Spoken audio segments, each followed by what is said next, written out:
1,000 ಕಂಬಗಳ ವಿಶೇಷ ದೇಗುಲಕ್ಕೆ ವಿಶ್ವ ಸುಂದರಿಯರ ಭೇಟಿ. ಹೌದು, ತೆಲಂಗಾಣದಲ್ಲಿದೆ ಈ ವಿಶೇಷ ದೇಗುಲ. 1,000 ಕಂಬಗಳ ದೇವಾಲಯದಲ್ಲಿ ವಿಶ್ವ ಸುಂದರಿಯರನ್ನು ನೀವು ನೋಡಬಹುದು. 72ನೇ ವಿಶ್ವ ಸುಂದರಿ ಸ್ಪರ್ಧೆಗಳು ಭಾರತೀಯ ಪದ್ಧತಿಯಂತೆ ಭಾಗವಹಿಸಿರುವುದು ಬಹಳ ವಿಶೇಷ.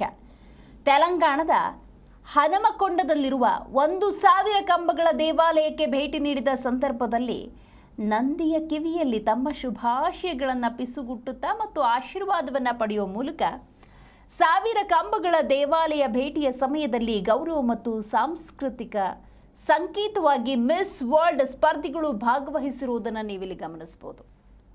ನೋಡಿ, ಆ ವಿಶ್ವ ಸುಂದರಿಯರು ಭಾಗವಹಿಸಿರುವಂಥ ಈ ದೇಗುಲದ ಸಂಪ್ರದಾಯವನ್ನು ಅಳವಡಿಸಿಕೊಂಡಿದ್ದಾರೆ.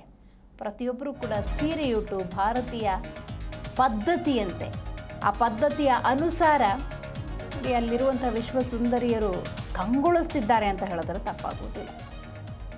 ಭಾರತೀಯ ಸಂಪ್ರದಾಯದಲ್ಲಿ ವಿಶೇಷವಾಗಿ ನಂದಿ ಪ್ರತಿಮೆಗಳಿರುವ ಶಿವ ದೇವಾಲಯಗಳಲ್ಲಿ, ಅಂದರೆ ಶಿವನ ಪವಿತ್ರ ವಾಹನ ವೃಷಭ, ಸೊ ಆ ನಂದಿಯ ಕಿವಿಯಲ್ಲಿ ನಾವೇನಾದರೂ ಇಚ್ಛೆಯನ್ನು ಹೇಳ್ಕೊಂಡ್ರೆ ಅದು ಈಡೇರುತ್ತೆ ಅನ್ನುವಂಥ ಒಂದು ನಂಬಿಕೆ ಪರಿಪಾಠದ ರೀತಿ ಬಂದುಬಿಟ್ಟಿದೆ.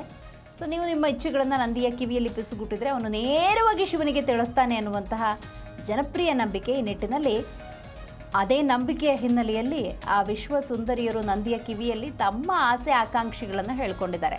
ಬಟ್ ಇಲ್ಲಿ ಬಹಳ ವಿಶೇಷ ಏನು ಅಂದರೆ, 1,000 ಕಂಬಗಳ ಹನುಮಕೊಂಡ ದೇಗುಲ, ಅಲ್ಲಿ ಭೇಟಿ ನೀಡಿರುವುದು ವಿಶ್ವ ಸುಂದರಿಯರು.